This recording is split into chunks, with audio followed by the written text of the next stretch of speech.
Olá, pessoal, muito boa noite. Meu nome é Lineker.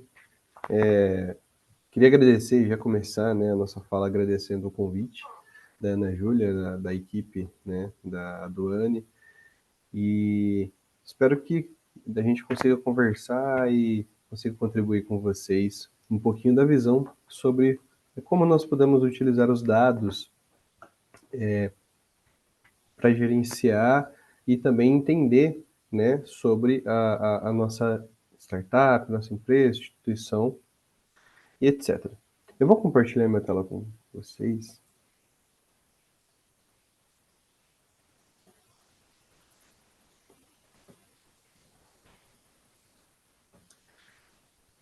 Bom, vamos lá, pessoal.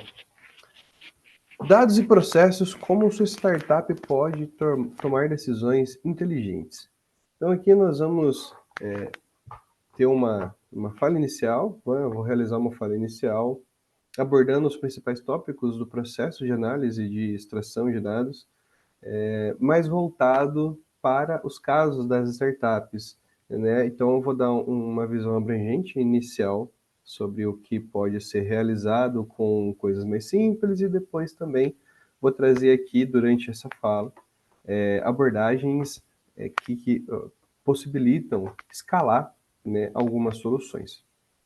Então, esse é o nosso grande tema, dados e processos, como sua startup pode tomar decisões inteligentes. Bom, quem sou eu? Então, eu sou Lineker Matheus da Silva, sou contrabaixista, sou apaixonado pela vida por explorar o novo, tutor do Jack e do Bruce, casado com a Larissa, filho da Lucilene de São José Maria. Atualmente, hoje eu tenho 28 anos, e eu gosto de iniciar, né, falando sobre quem eu sou, né, mas pegando essa parte pessoal, é porque estamos muito hoje condicionados a essa exigência, essa formalidade, né, empresarial, e é que a gente acaba, né, esquecendo não, né, mas às vezes ignorando um pouco mais essa parte do ser, quem você é fora, né, do seu trabalho, quem você é fora da sua formação acadêmica.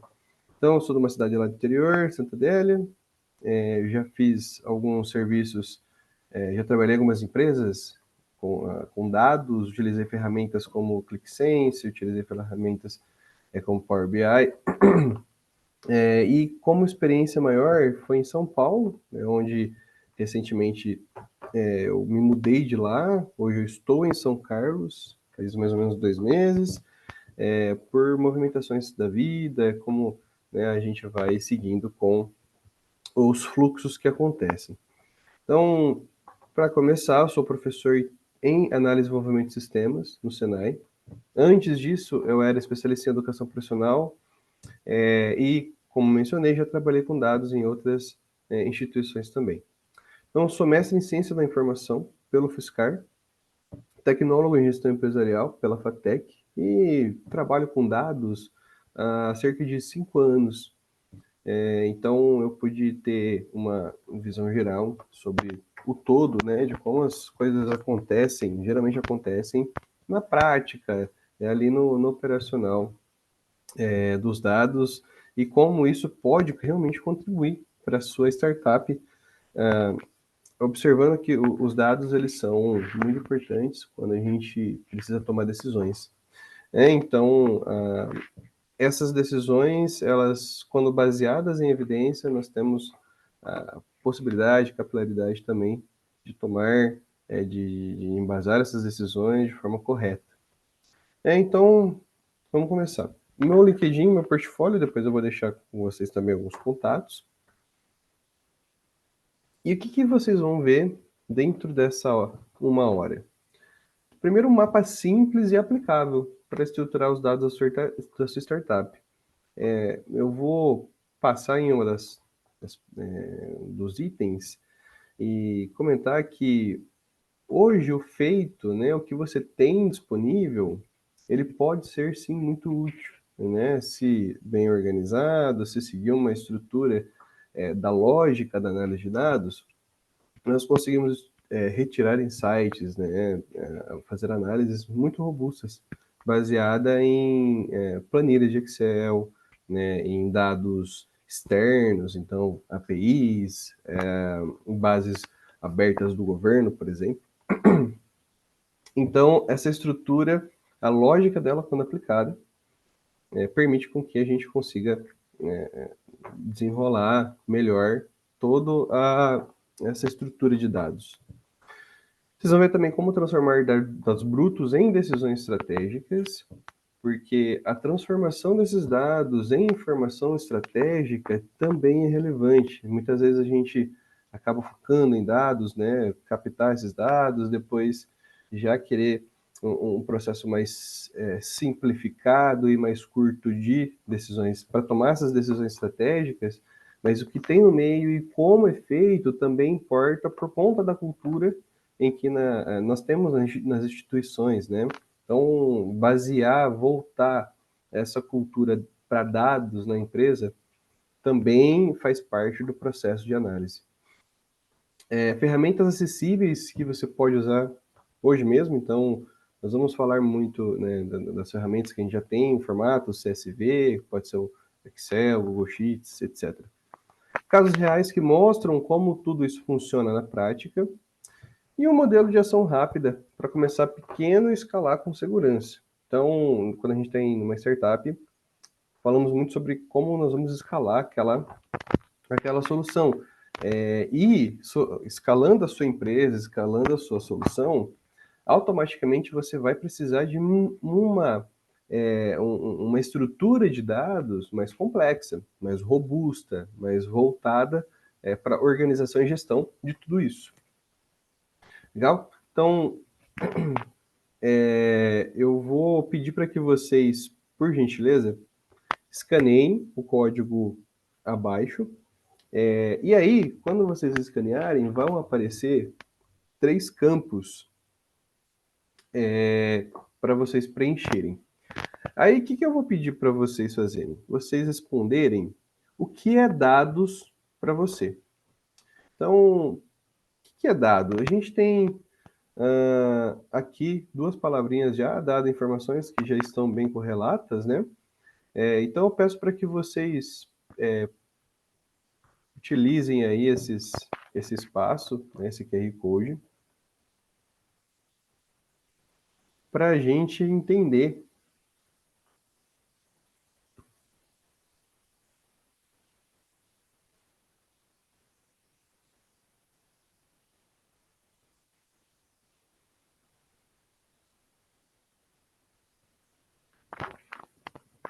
Vou avançar aqui.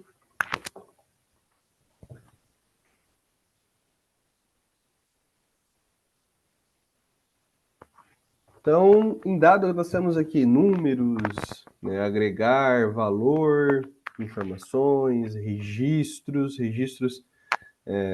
muito, muito bem mencionado.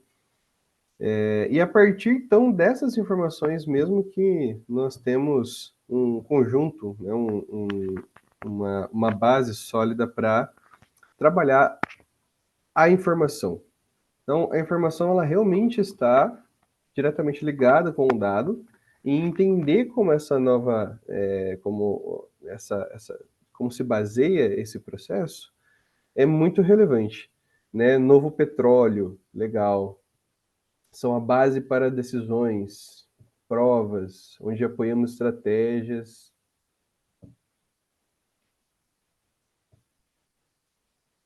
Legal, pessoal. Então já temos aqui identificamos que realmente existe, né, esse conhecimento disseminado de que o dado hoje ele tem um outro caráter que não se tinha alguns anos atrás, né, uma evolução e foi se mutando conforme essas demandas, né? Então, como que nós fazemos para que esses dados virem informações valiosas e para que elas apoiem essas estratégias, né? Quando que esse valor se torna o novo petróleo para sua startup? Quando esse novo valor se torna esse novo petróleo para sua empresa, para sua instituição?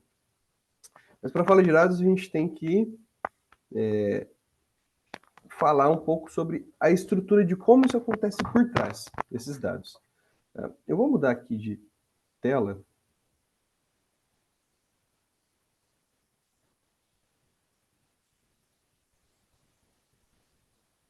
rapidinho. Aqui eu fiz um Notion para a gente conseguir aí ter uma ideia da evolução e da execução dessa apresentação, tá? Então aqui nós já fizemos a saudação e o agradecimento e fizemos um breve diagnóstico de informação e coleta, o que significa essencialmente informação para vocês, os dados para vocês. Então nós vamos agora falar sobre o ciclo de dados nesses 5 pilares aqui. Tá, aqui é coletar, organizar, analisar, visualizar, agir e aprender. Né? Quando a gente volta a nossa cultura para essa estrutura, é possível retirar muita coisa valiosa.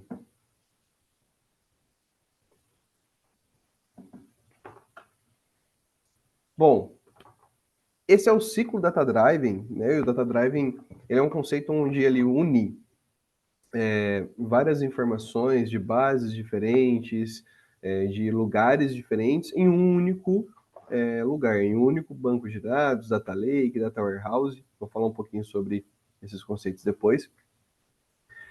E para que a gente consiga atribuir valor e atribuir realmente uma organização a esse ciclo, nós trabalhamos aqui basicamente com 5 eixos. Então, nós partimos da coleta, organizamos e armazenamos esses dados, e aí partimos para a análise.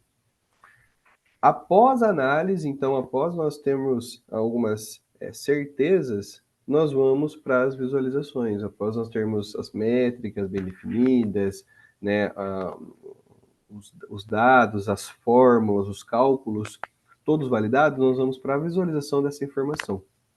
E a partir da visualização, a gente age e aprende dentro desse mesmo ciclo. E por que não usei aquela construção mais comum, né, da bolinha, do ciclo redondo? Porque não necessariamente isso precisa ser nessa ordem. Muitas vezes você vai ter, né, depois de cumprir a primeira vez o ciclo, você tem que voltar em outras etapas que não necessariamente é o começo.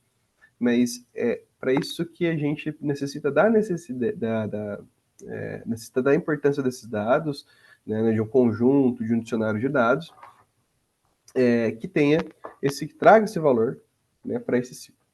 Mas vamos lá, vamos começar pela coleta.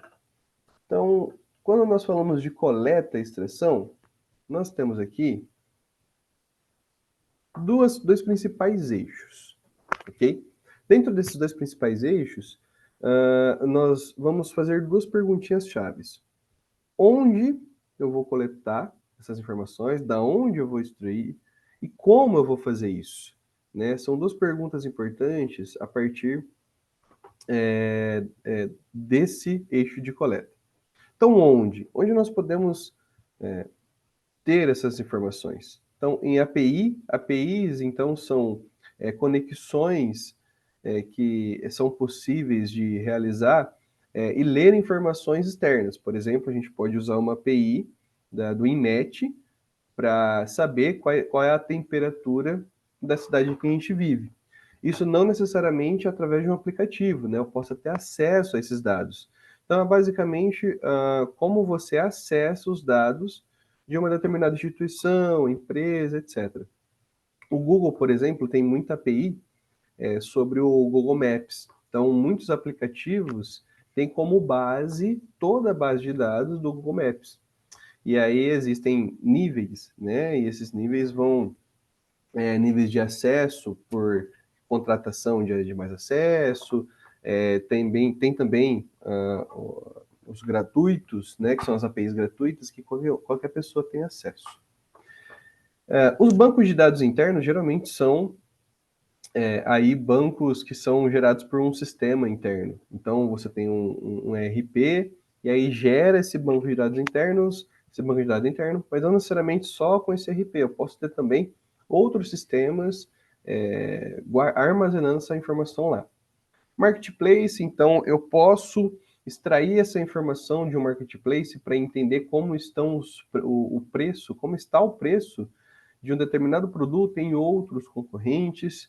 E nós temos também os dados abertos, que muitas vezes não são por APIs, então não são conexões diretas com a instituição, com a empresa, etc. Elas são apenas, esse conjunto de dados está na internet por alguma instituição. Então, por exemplo, nós temos a Receita Federal, que tem aberta, uma base aberta, né, vários CSVs, em formato CSV, de todos os CNPJs existentes, com uma taxa de atualização mensal. Então, todo mês, a Receita Federal atualiza um conjunto de dados que traz as informações de todos os CNPJs do país, né, que são informações que podem estar a público, né, obedecem à lei da Lei Geral de Proteção de Dados. Isso pode também estar no CRM ou no ERP. Como geralmente nós podemos fazer essas extrações? Então, em SQL, para casos internos, onde você conhece ou tem acesso ao banco de dados, em Python, caso precise fazer uma procura, né, mais automatizada na internet, como, por exemplo, os preços unitários desses produtos, e às vezes por Excel e CSV.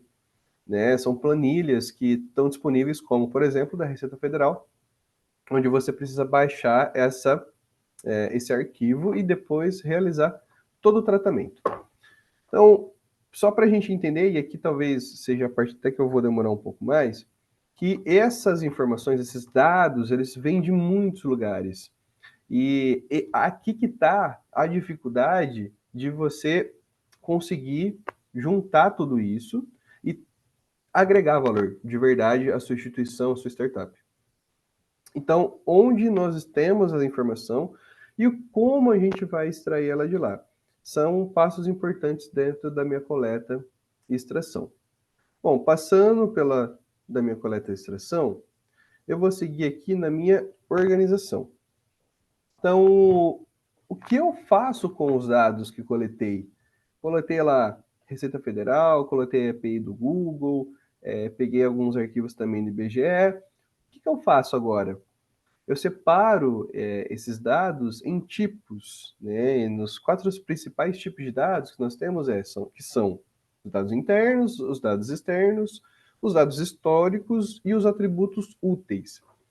Então, quais são os dados que eu coletei? São dados internos, externos? São os dois? Separo, né, por camadas esses dados e aí eu consigo já ter uma pré-visualização do que eu posso ler daquilo. Né? Então, quando você sabe o que está vindo e da onde está vindo, fica muito mais simples de você conseguir atingir seu objetivo aí com a sua análise. Então, é possível usar planilhas antigas, arquivos diversos, sistemas legados, e é sempre importante, nos atributos úteis, ter informações macros, como data, endereço, categorias, que mais para frente farão filtros, né, de todas essas bases de dados aqui, serão realizadas filtros a partir desses atributos úteis. Né? Então, a organização dessas informações em eixos, novamente, permite com que você já observe como você vai poder analisar isso. Por quê? Porque você vai precisar armazenar essa informação. E quando no processo de armazenagem dessa informação, você acaba identificando necessidades que você talvez não teria visto quando pegou essas informações. E aí a gente entra no tratamento de dados. Eu já vou voltar aqui no nosso armazenamento. Então, nós temos o tratamento de dados, que é a limpeza desses dados. Ajuste de caracteres, muitas vezes, por exemplo, numa base de CEP, alguns nomes de bairros podem vir todos em caixa maiúscula e outros não, em caixa minúscula.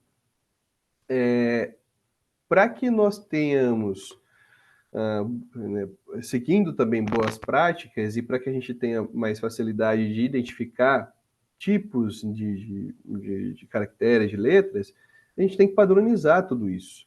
Então, ou deixar todo mundo com caixa alta, ou deixar todo mundo com a primeira maiúscula, o restante minúsculo.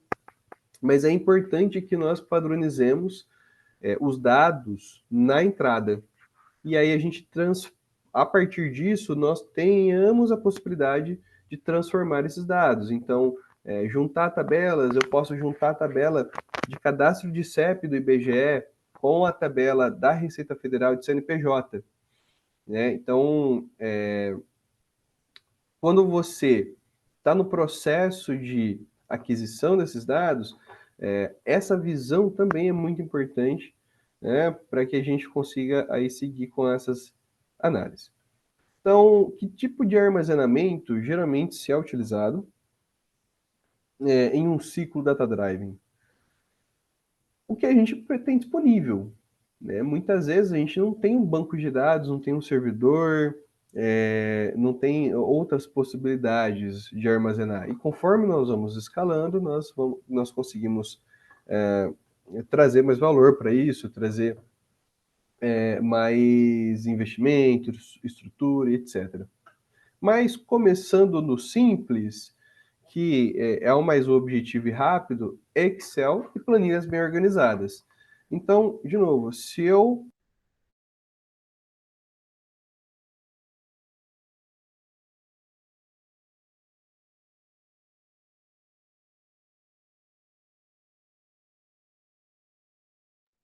Pessoal, acho que o mentor tá com uns probleminhas na conexão dele. Travou aqui.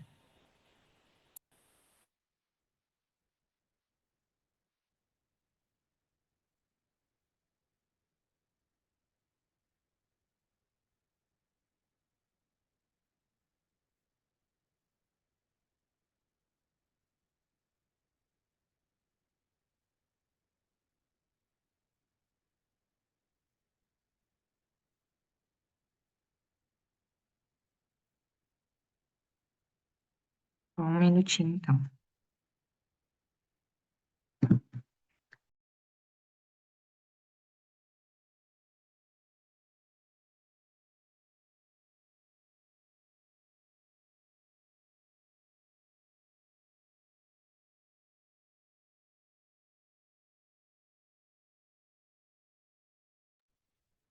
Opa, já está de volta. Oi, pessoal, caiu, eu não tinha percebido, estava em tela cheia. Então, vamos aproveitar o momento. Queria só entender a velocidade, né? Como que vocês estão enxergando? Está muito rápido? Está muito lento? Só para a gente aí ter só para mim que eu dei a noção de se eu sigo do mesmo ritmo, se eu diminuo, se eu aumento. Tá ok, acho que o ritmo tá bom. Tá. Para mim. Eu cheguei depois e estou conseguindo acompanhar de boa. Para mim tá tranquilo. Tá bom, tá ok. Legal. Também a mesma coisa. Pode prosseguir, que tá tranquilo. Show, gente. Obrigado pelo feedback. Só para entender, então, onde foi que eu caí? Lineker, se eu puder compartilhar a tela e a gente fala para você exatamente qual slide que tá.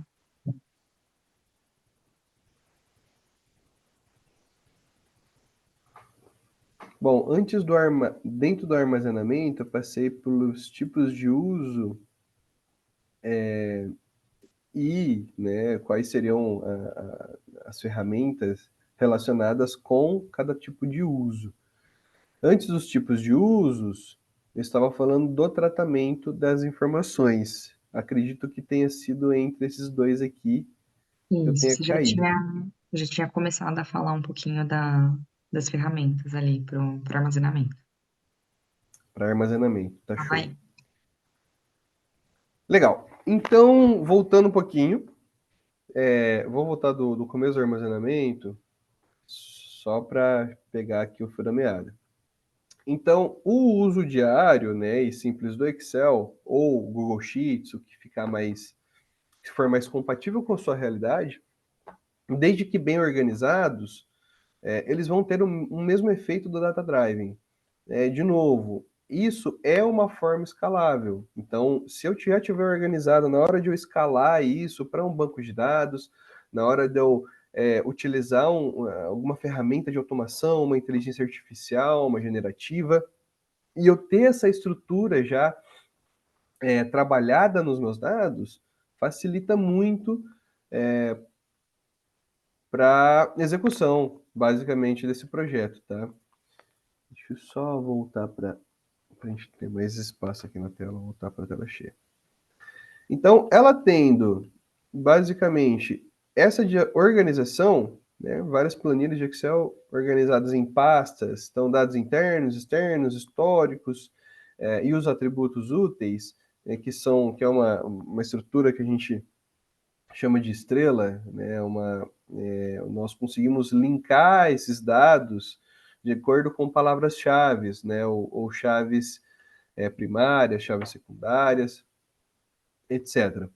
Então, quando você tem já essa organização, sabe o que é dado interno, sabe o que é dado externo, e já realizou análises, tem isso muito bem estruturado em planilha, essa organização simples, objetiva e rápida faz muito efeito, porque principalmente, na verdade, na hora de você responder uma pergunta, né, que você precisa de uma velocidade de resposta. Então, quanto foi meu faturamento? Eu não posso demorar muito para ter essa resposta, tem que ter essa resposta minimamente disponível. Tem que ter essa informação minimamente disponível. Então, conforme vai crescendo, né, essa utilização, deixa eu ver aqui. Conforme vai crescendo a utilização desses dados, nós podemos evoluir para alguns bancos de dados. Bancos de dados, então, são ferramentas, né, que concentram, padronizam, centralizam os dados em um único lugar. Você pode popular esse banco de dados com sistema, pode popular com planilha, pode popular com a maior parte das tecnologias atuais que nós temos. Tá? E aí, quando começa a crescer, a gente vai partindo para, né, segue essa escada de escalabilidade. Então, só tem o Excel, não tem problema, né, ter só o Excel.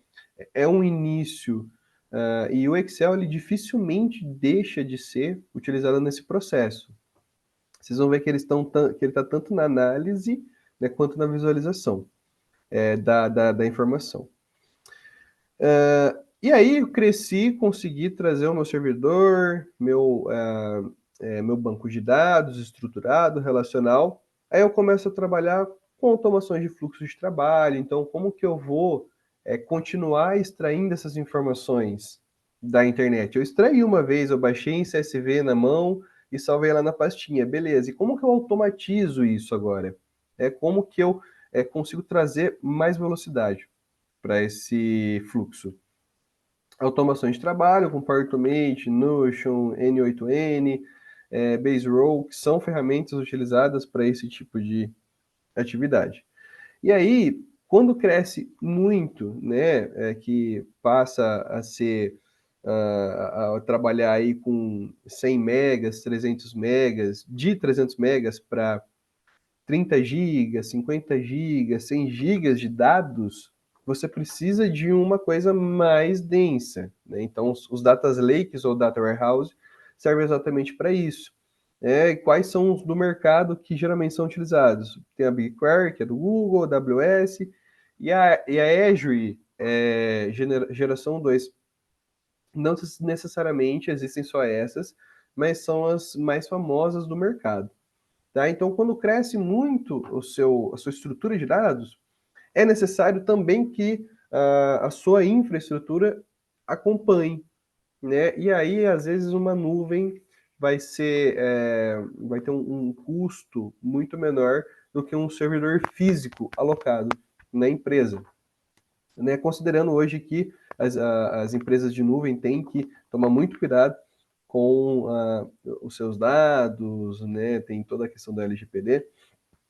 Então, eu acredito muito que quando cresce demais, é necessário ter um data lake, ter um data warehouse, onde você vai poder ter essas informações com alta disponibilidade e em nuvem, para que as respostas venham na velocidade esperada. Show? Então, eu tenho aqui um ciclo, né? Um ciclo dentro de um ciclo da organização, tratamento e armazenamento. Nós chamamos aqui, muitas vezes, de ETL, né? Que é o extract, load, o extração, tratamento e o carregamento dessas informações. Essa estrutura aqui, ela é também um ciclo, mas ela pode ser atualizada, né, em diferentes momentos, tá? Não necessariamente elas têm um fluxo apenas de atualização e formalização. Legal? Então, depois do armazenamento, né, nós temos toda a nossa estrutura trabalhada e eu sei onde estão as minhas informações e eu sei o que eu preciso extrair, aí a gente parte para as análises. Então, vamos pegar aqui, ó, que é a análise nesse caso? É transformar dados organizados. Então, reparem, eu tenho ali a minha estrutura Data Driven baseada em organização. É um método de guardar cada coisinha na sua caixinha. Então, transformar dados organizados em informações úteis que apoiem decisões. Aqui você começa a interpretar padrões, relações e tendências. Então, o que nós temos aqui na análise? Quais são os tipos principais de análise? É a descritiva, diagnóstica, preditiva e a prescritiva. A maturidade puxa o tipo de análise. Então, se eu tenho poucos dados, ainda estou numa fase inicial, eu preciso saber o que aconteceu, né, naquele histórico. Agora, passei daquele eixo, né, do descritivo, eu sei o que aconteceu, daí eu preciso entender o porquê que aconteceu. Então, vamos dar um exemplo aqui. As vendas caíram em maio em 40%. Isso é o que aconteceu. Eu estou descrevendo aquele comportamento, né? Então, exemplo, total de vendas por mês, ticket médio, o churn, né, que é a taxa de cancelamento, taxa de perda de cliente, é o que aconteceu. A partir do que aconteceu, nós evoluímos, então, né, passamos para o próximo passo da maturidade e começamos a nos perguntar por que aconteceu aquilo. Né? Por que caíram os pedidos no último trimestre? É um fator externo, é um fator interno, e aí buscar nos dados o que possa compor aquele comportamento dentro daquela análise, dentro daquele período. Né? Aí eu passo de novo para um próximo passo da minha maturidade. Eu passo a fazer uma análise preditiva. Então, eu sei o que aconteceu, eu sei o porquê que aconteceu, e eu posso, então, né, fazer um cálculo de previsão do que provavelmente vai acontecer. Então, por exemplo, qual é a previsão de faturamento com base em tendências? Então, eu tenho uma tendência de anos atrás ou de meses atrás e eu quero identificar como possivelmente vai ser esse padrão. Então, quanto maior o histórico, quanto mais dados houver para essa análise, mais assertiva vai ser essa tendência. Né? Análises preditivas, o calcanhar de Aquiles é exatamente a estrutura de dados. Se você tem dados confiáveis e em grande quantidade, ela tende a ser muito mais assertiva. Agora, se ele não está tão bem estruturado assim, e você não tem uma confiança naquilo que você está manipulando, tende também a não te entregar tanto valor assim. Então, de novo aqui a gente entra na organização. É muito importante que esses dados estejam muito bem organizados. E aí a prescritiva. Né? O que eu devo fazer agora? Beleza, minhas vendas por mês caíram, minhas vendas no último trimestre caiu, eu analisei, eu sei o que aconteceu, e se eu trocar o meu produto? E se eu dar um brinde? Se eu colocar algum tipo de promoção, etc. E aqui simular o aumento de preço e ver o impacto nas vendas. Então, eu posso aumentar aquele preço? Eu vi que no meu marketplace, meu concorrente está vendendo mais caro, né? Os meus concorrentes, a média dos meus concorrentes, estão vendendo mais um preço maior. Eu posso aumentar? Posso diminuir? Né? Se as minhas vendas diminuíram muito, eu preciso diminuir mais o meu valor? Ou pode ser também que tenha uma alteração no comportamento desse tipo de usuário? Né? Que tipo de análise para fomentar minha decisão eu preciso fazer nesse momento? Que tipo de ferramenta nós podemos utilizar para fazer essas análises? Então, Excel sempre vai estar aqui. Se eu tiver o histórico no Excel, eu consigo traçar tendência, consigo traçar uma série de funções nativamente da ferramenta. Então, o Excel, eu consigo fazer uma análise preditiva com uma função muito simples. Posso utilizar Python, Looker, Power BI. Essas duas ferramentas, inclusive, são ferramentas de visualização de informação, mas também que dá para a gente construir análise. E aí nós temos o SQL, que é uma linguagem onde você lê informações do banco de dados e retorna, né, um resultado, uma informação para o usuário final. E o Jupyter, que é uma ferramenta onde eu posso aplicar a maioria aqui, que é o Excel, Python e SQL, onde eu posso escrever códigos que vão acionar robôs automatizados para executar ações em SQL, Python e Excel. Então, basicamente, essas ferramentas aqui são as mais simples de você iniciar e as que mais se adaptam quando você escala, né? Em instituições que têm bancos de dados, servidores próprios, alocados, com data warehouse, data lake, eles ainda utilizam, todas as empresas hoje utilizam Excel. Né? Isso demonstra a força da ferramenta Excel, Google Sheets, e traz também a necessidade que tem que ter de entender como colocar a ferramenta dentro desse ciclo, né? Fazer com que ela trabalhe para você. Bom, passando aqui de ferramentas, aqui para não estender muito, pessoal. Então, nós realizamos as nossas análises, definimos que tipo de pergunta nós vamos responder, definimos as ferramentas e aí passamos para a visualização da informação.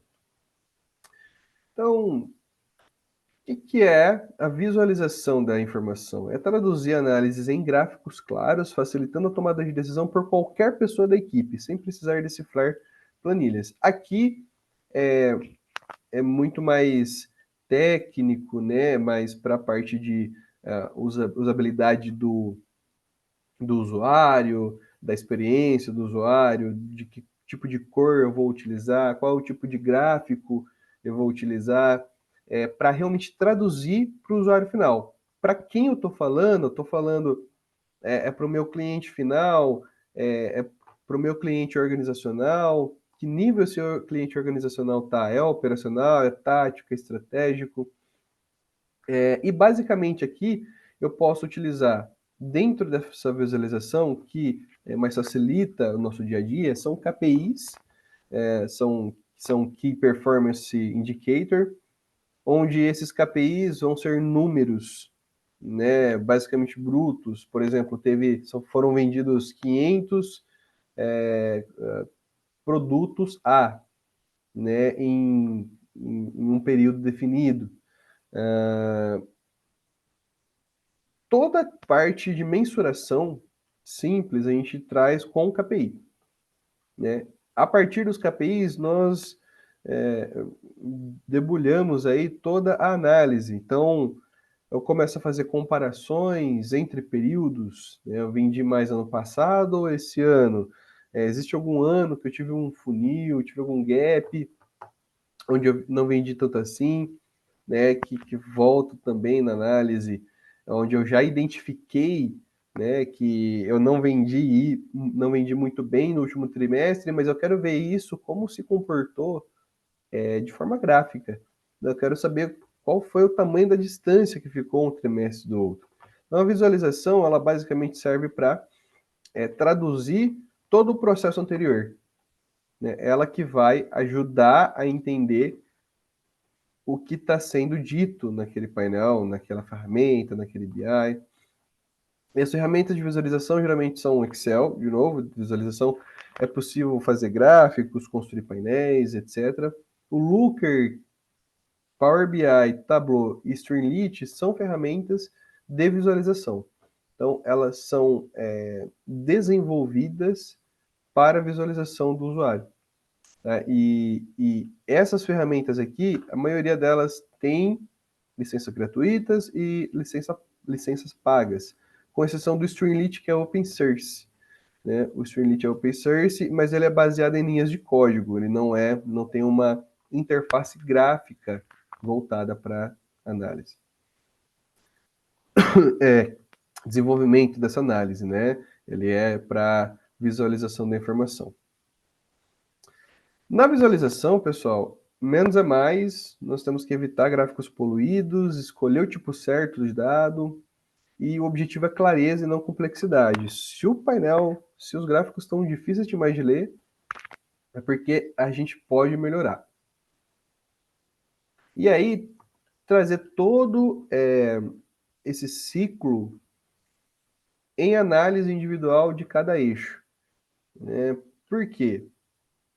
Quando a gente decide sem registrar, a gente esquece. Então, toda decisão ela tem que estar bem pautada e bem registrada para que seja gerado um histórico e aí isso influencie nas minhas próximas análises.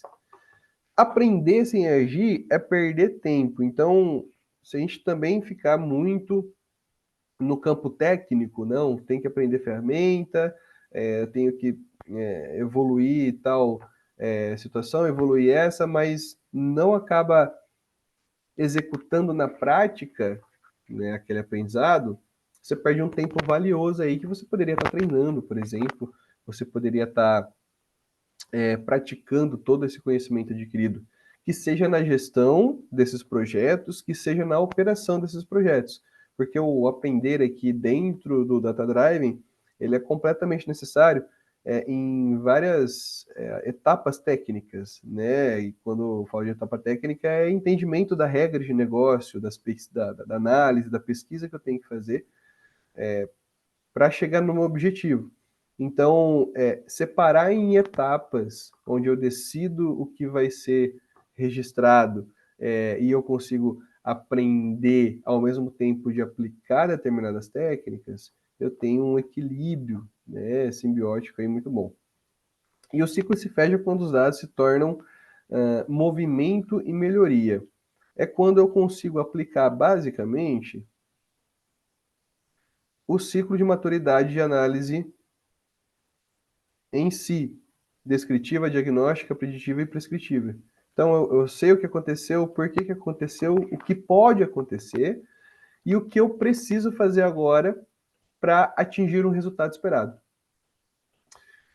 Como que eu faço isso, então? Como que eu trago a ação e aprendizado para minha cultura organizacional? Aqui temos duas perguntinhas-chave. O que eu vou fazer com o que eu descobri? Como eu aprendo com isso? Então, o que fazer com os dados?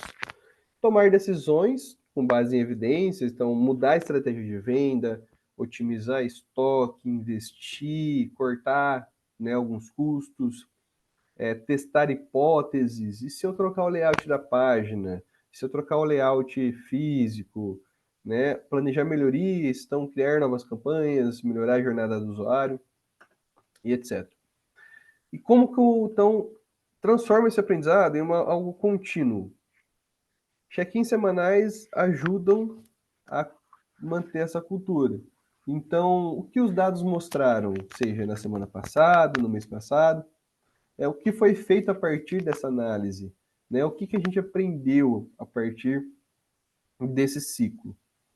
registrar aprendizados usando planilha, mural, Kanban, o que tiver à disposição, né? Bloco de nota, qualquer coisa que você consiga permanecer alguma análise, insight que você teve e sempre compartilhar com o time.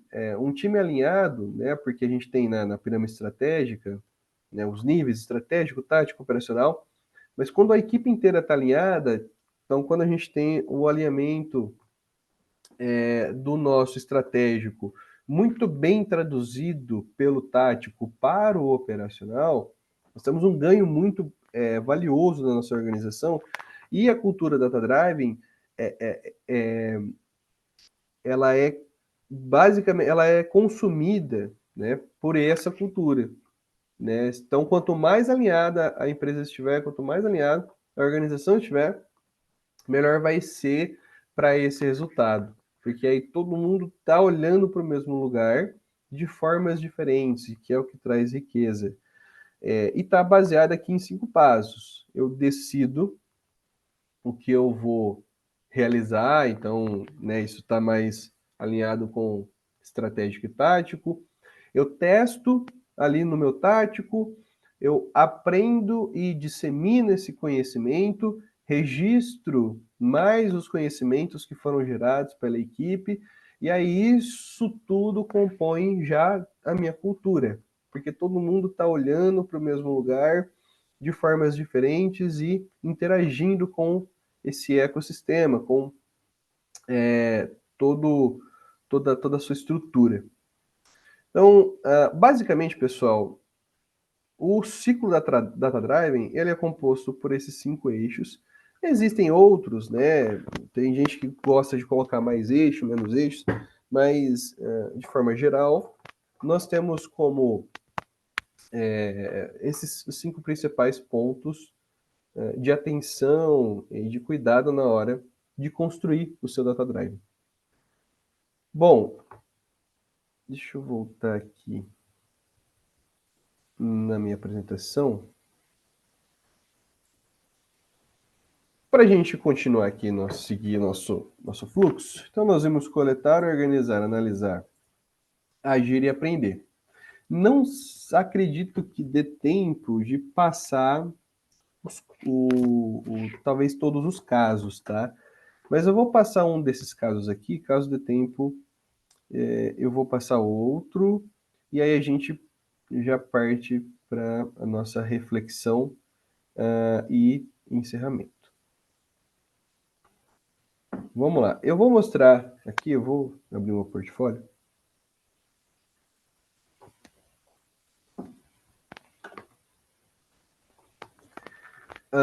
Eu estou usando meu portfólio porque ele já tem uma historinha contada, né? E o storytelling, ele é importante, ele é relevante, né? Para a cultura Data Driving, né? Isso engaja, todo mundo entende o que está acontecendo e etc.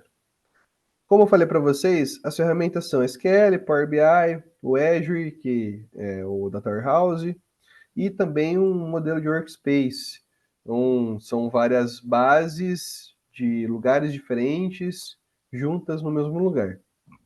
O desafio era fazer uma análise de diferentes painéis e relatórios operacionais e identificar divergências nesses indicadores. Identificando essas divergências que a gente pôde observar nesse projeto, a solução proposta foi um painel centralizado de visualização estratégica. O tempo de análise ele é muito importante dentro de uma organização, de uma instituição, principalmente as que têm um ritmo acelerado de tomada de decisão.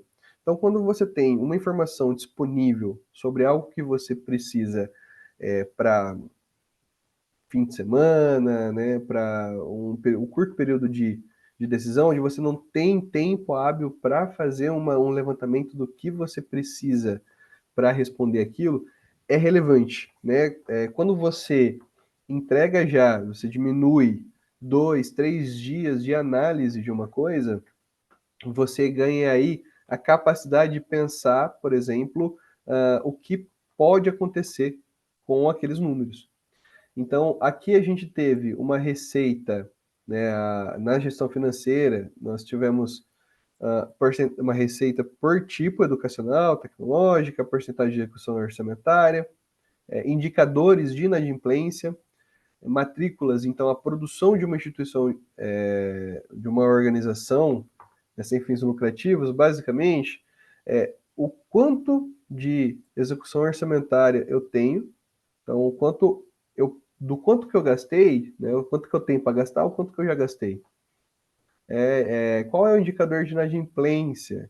Né? Na produção, como é uma instituição de educação, a produção está baseada em matrículas.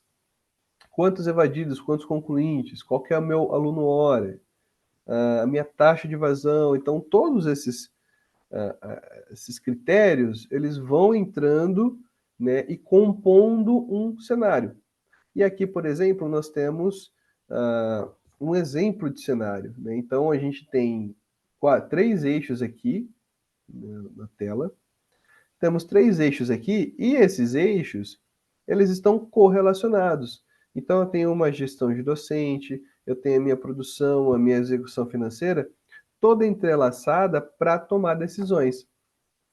Né? E aqui são algumas etapas técnicas que eu tive nesse projeto, mas basicamente esse painel ele economizou mais ou menos 80% do tempo de análise que antes a gente tinha que fazer, a gente tinha que realizar, desenvolver para chegar no mesmo resultado. Então está sempre sobre automatizar com algumas etapas técnicas, né, que foi o SQL, Databricks, modelagem de Power BI, validação cruzada de informações, setores se conversando, etc. E os seus impactos. Né? E eu queria passar também, rapidinho, uma outra situação que a gente teve, onde foi necessário fazer um mapeamento aqui para uma cidade do interior de São Paulo. Então, esse aqui é o nosso resultado geral. Então, nós tivemos dados de diferentes bases, INPE, MEC, nós utilizamos dados do IBGE, Receita Federal, do SEAD, sempre, que são bases abertas de informação. E aí, nós concentramos isso e fizemos um painel de cultura data-driven para uma cidade aqui do interior de São Paulo, né, a cidade de São Carlos. Esse painel, em algum momento, ele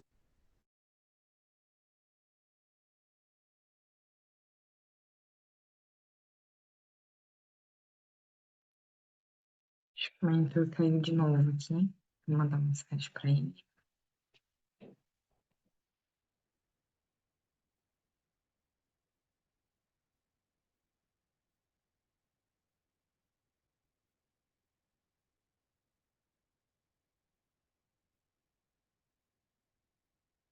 Acho que a internet dele já tá no feriado, já tá em clima de feriado. Já tá, já.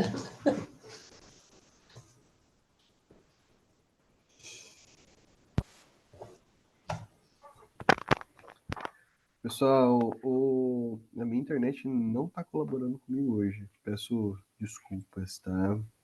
Vamos continuar. Eu já tinha começado a falar sobre o mapeamento. Tá. Eu quero conversar com vocês. Eu tô dando uma aceleradinha aqui, tá, gente? Prometo que eu não vou demorar muito mais que isso. Todo mundo consegue ver minha tela? Legal. Conseguimos sim. Então aqui... Legal, obrigado. Então aqui nós temos um resultado de uma cultura data-driven em implantação, né? Um resultado, vamos dizer, ainda em construção, mas já é um resultado. Então a gente está naquela parte de aprender, né, e transformar isso em algo contínuo, automatizando análises, etc. Então esse painel aqui, eu quis trazer esses 2 painéis, na verdade, né? Tanto cadê o Medium? tanto esse painel quanto esse painel estratégico, porque são dois projetos completamente diferentes um do outro. Um projeto, ele é em fase inicial, que é o mapeamento, onde você tem CSV, eu ainda não tenho, né, não tinha, no caso, uma estrutura de banco de dados relacional. Então, estava tudo ali, muito no inicial, só que a organização nesse projeto, nessa fase do projeto, foi um divisor de águas, né? Porque a gente conseguiu já escalar para um patamar maior, seguindo essas regrinhas, né? Essas fases do ciclo de dados Data Drive. E esse aqui, né, que é o painel gerencial estratégico do Senai, ele já demonstra um outro nível de maturidade, onde nós temos Data Warehouse, Data Lake, muitas licenças de Power BI para fazer muitas coisas que a gente não consegue fazer nessa proporção, né, numa ferramenta gratuita. Então, são projetos completamente diferentes, mas que seguem a mesma estrutura. Então, a estrutura Data Drive, né, o ciclo Data Drive, ele vai permanecer o mesmo. O que muda no meio desse processo são as ferramentas. E aí a ferramenta a gente consegue adaptar, né? O importante é ter conhecimento do negócio, da regra de negócio, saber o que você quer, o que você precisa extrair daquele massivo de dados que você já tem. E eu acredito que todas as startups hoje já têm uma quantidade significante de dados a serem trabalhados. E aí, pessoal, eu queria convidar vocês, né, se estourar o tempo e vocês quiserem continuar na call, ficaria muito honrado, tá? Mas caso não, fiquem à vontade, né, de sair da chamada. Eu queria colocar aqui mais um.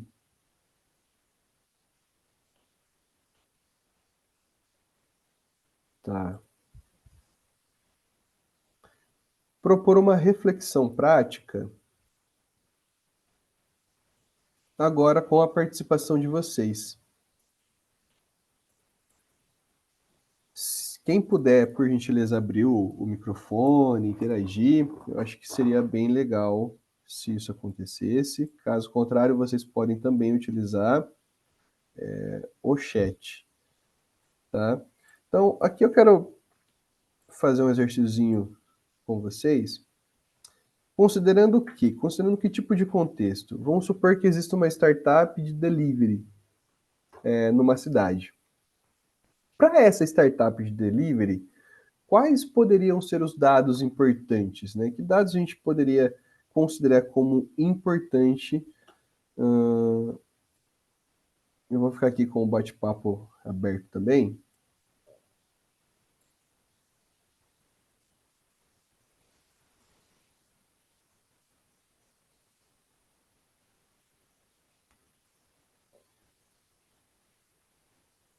Você pode responder? Por favor.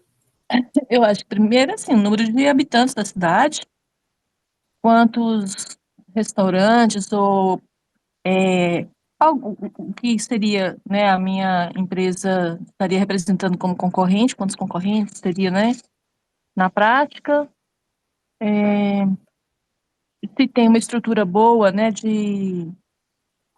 para poder fazer ligações e entregas, seria a logística, começaria por aí. Tá, então nós temos aqui habitantes da cidade, quantos concorrentes, estrutura logística. O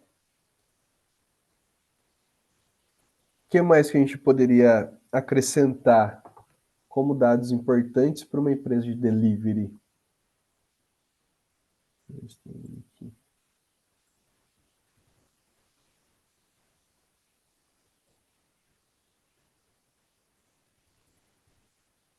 Tá, legal. Podemos seguir Gente, com esses três. uma coisa acho que é logística, né? Já está o trajeto, né? O Maps, alguma coisa assim.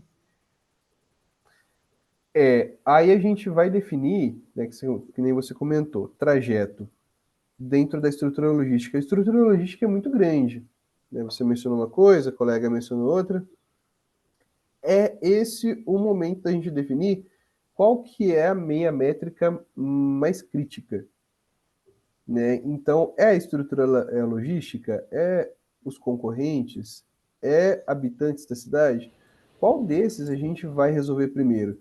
Então, não dá para resolver todos de uma vez. Nós, literalmente, definitivamente, nós temos que passar ponto a ponto para depois conseguir costurar todos eles novamente. Então, qual seria a métrica mais crítica? Vamos imaginar que a métrica mais crítica seria a minha estrutura logística. O que seria, né, qual seria o impacto, quais seriam as variáveis impactantes na estrutura logística? Então, nós temos a estrutura logística gigante, né? A colega Valéria comentou sobre o trajeto. O que mais nós poderíamos definir como métrica crítica? Quantidade de entregadores.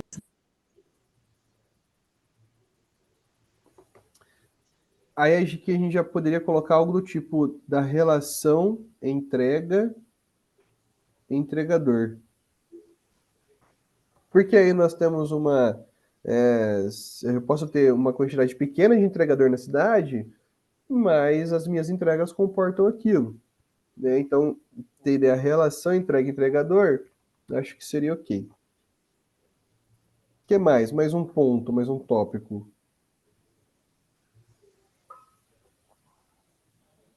Como é que colocaria a questão do próprio contato, acesso, né, a essa distribuição ao entregador?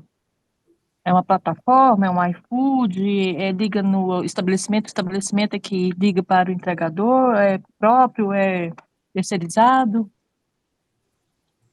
Comunicação com o cliente final. Legal, muito bom. Então, tá vendo, ó? Quando a gente separa apenas um item, é possível que esse item tenha algumas variáveis e a gente, quando para pensar nessas variáveis, entende que realmente temos que ter um cuidado, um carinho maior com cada item. Então, cada item ele vai ter outros itens, inúmeros outros itens agregados a eles. Então, legal. Aqui vamos supor aqui, focamos em estrutura logística. De estrutura logística, nós temos agora trajeto, a relação entrega-entregador e comunicação com o cliente.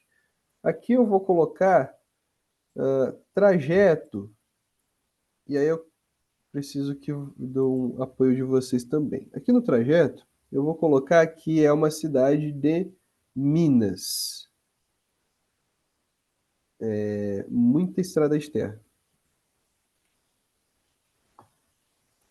A relação entrega-entregador, ela é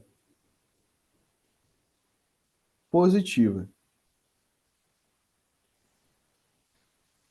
Mais entregador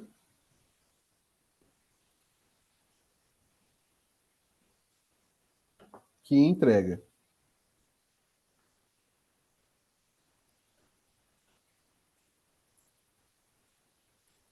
E a comunicação, né, o pedido com o cliente, ele é apenas por telefone. Por ligação telefônica, né?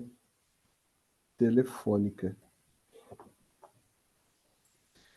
Bom, sabendo que nós temos dados o suficiente para afirmar essas três variáveis, o que a gente poderia fazer com essas informações, com esses dados agora? Qual seria uma estratégia possível?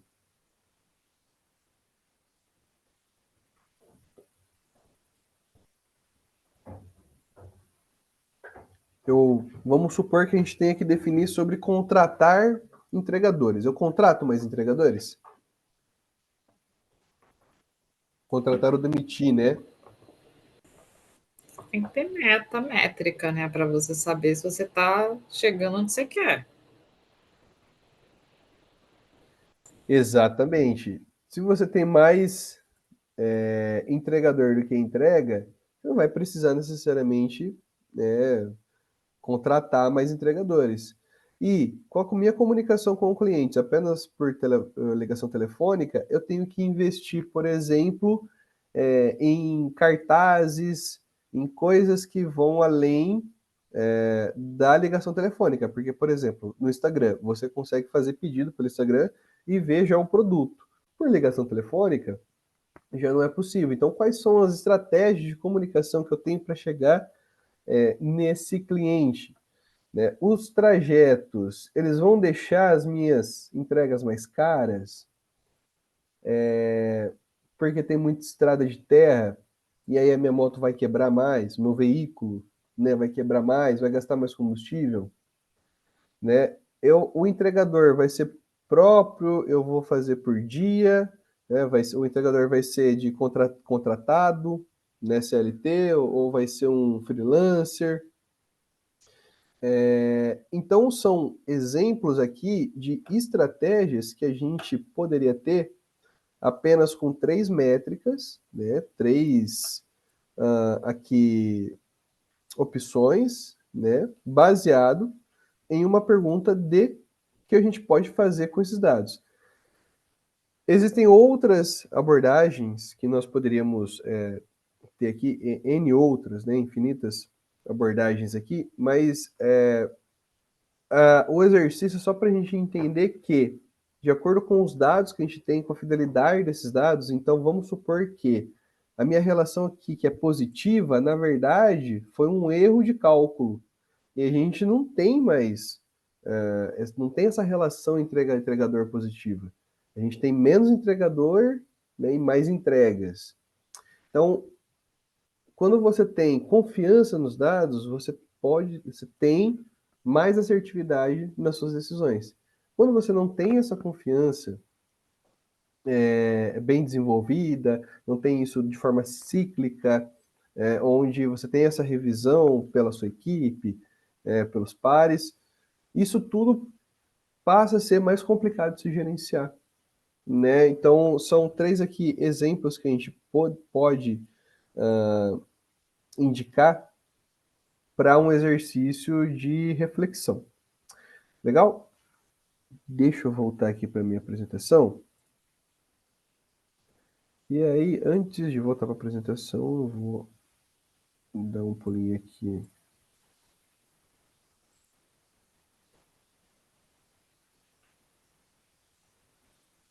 No meu Notion, só para a gente marcar que foi tudo, reflexão prática.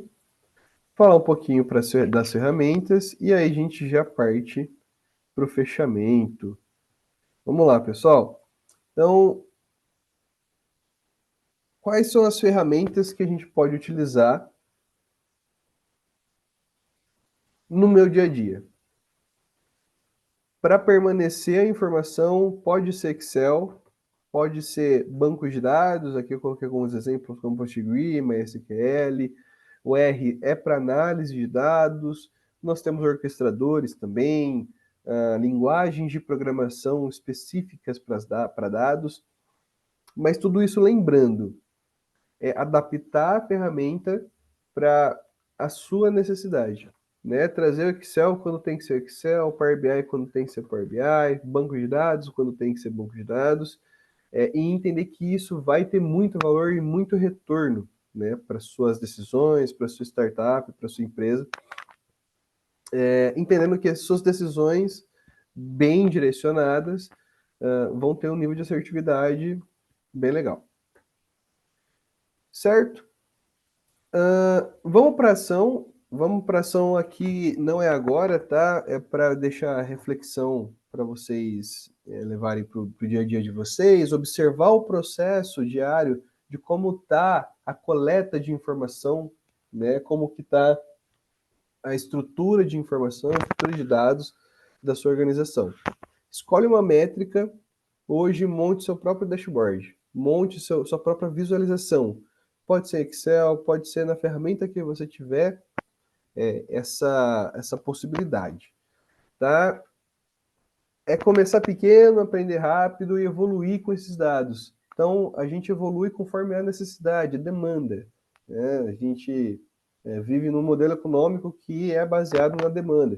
Então, o nosso cérebro também, basicamente, evolui da mesma forma, né? Ele precisa de uma demanda, e aí eu vou buscar coisas para suprir aquela demanda, que no caso seriam conhecimentos técnicos, teóricos, de modelo, e etc.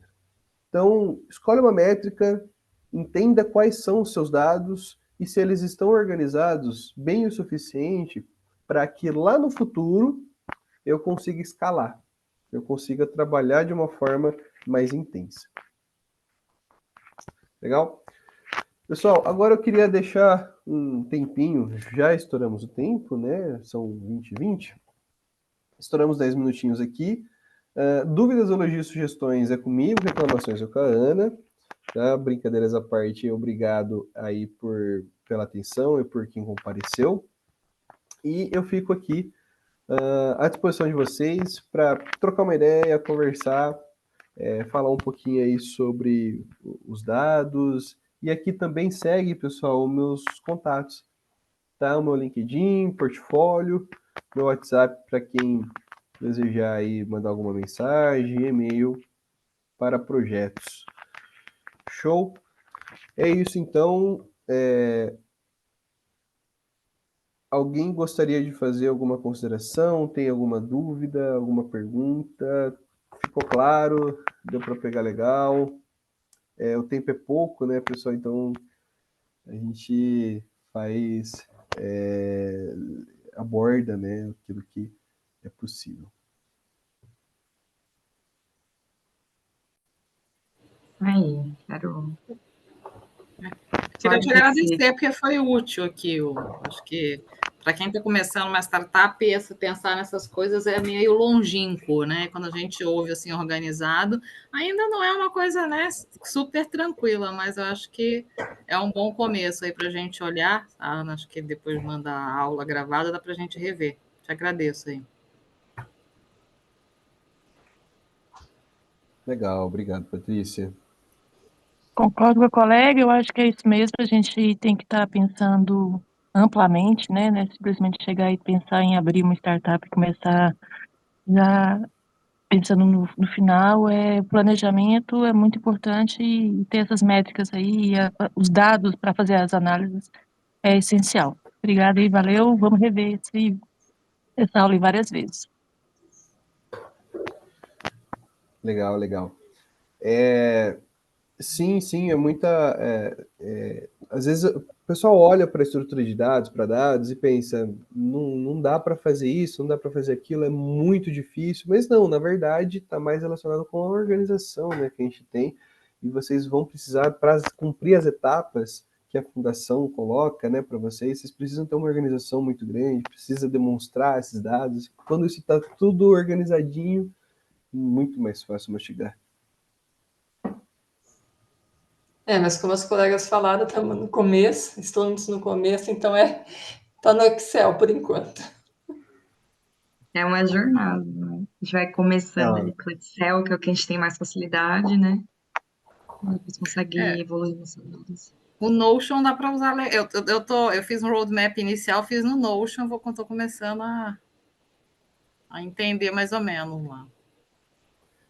O Notion, para visualização de dados, esse que eu usei, por exemplo, chama ScaleDraw. Eu vou mandar para vocês. Também é legal para fazer algumas... A interação que eu fiz com vocês, por exemplo, eu gosto muito de fazer no ScaleDraw, porque eu posso escrever, desenhar, se for necessário, né? Coisa que é um pouco mais complexa de fazer num PowerPoint. Eu achei que era Miro isso aí. Miro tem essa também, cara também, né? Tem, bem parecido. Mas eu prefiro o ScaleDraw, eu tô mais acostumado com ele. Conhecia, legal. Mas é legal. E, pessoal, é Excel, tá? Excel, toda essa estrutura que eu coloquei aqui para vocês, faz tudo no Excel. Faz tudo no Excel porque a startup de vocês vai dar certo. Dando certo, vocês não vão precisar colocar a mão na massa nisso. Mas saber como acontece, e saber que essa organização é necessária, quando vocês forem gerenciar essa parte, vai ficar muito mais simples de vocês entenderem, né, onde estão os gaps, para onde ir, quando ir, né, acelero, não acelero. Mas é Excel, o começo é Excel mesmo e organização, deixar tudo bonitinho no seu lugar, vai ajudar muito vocês a manter esse histórico. E ó, registrem tudo que em algum momento vocês vão utilizar. Legal, pessoal. Eu queria agradecer mais uma vez a Ana Júlia pelo convite. Espero aí ter cumprido as expectativas. Gostei muito de estar aqui e falar um pouco com vocês. Ziro, eu falo bastante, né? Eu gosto de falar. Seria legal se a gente tivesse até um pouquinho mais de tempo para ter mais trocas, mas precisando, é só me mandar mensagem, tá? Vou estar por aqui. Também estou aberto a parcerias, ultimamente venho fazendo alguns projetos externos, então é só entrar em contato que a gente faz atendimento aqui. E mais uma vez, então, obrigado, Ana Júlia. Precisando, é só convidar novamente. Nós que agradecemos, viu, Lineker? Muito obrigada aí por ter despendido o seu tempo para dar essa baita masterclass. A gente até passou um pouquinho do horário, mas como você falou, como o pessoal estava bem engajado, acho que vale super a pena aí continuar essa troca, né? Pessoal, como o Lineker passou as redes sociais dele, né? Então, pontos de contato. Então, não deixem de se conectar com ele, não só por essas redes, né, sociais, mas também se conectar com ele através do nosso sistema. Então, vocês já sabem, já conhecem como funciona lá para se conectar com o mentor. Então, não deixem de usar dessa rede, né? E principalmente para aqueles que estão concluindo agora o programa, porque em breve vocês ficam com acesso limitado a essa rede, né? Que ela é mais para quem está ativo, né? Quem está realizando no momento o curso. E aí eu convido vocês a se inscrever também na Masterclass que a gente vai ter na semana que vem com o Franco, que ele vai falar um pouquinho sobre propriedade intelectual, então essas questões, né, mais documentais quando você está iniciando o seu negócio, tá? Então convido todos vocês a se inscrever na plataforma e participar aqui com a gente, tá bom? Vai ser dia 15, no mesmo horário, tá bem? Tá, joia. Obrigada. Ok, obrigada. Boa noite. Obrigada, pessoal. Obrigada. Boa noite, viu? Obrigado, Tchau, tchau. pessoal. Ótima noite. Tchau.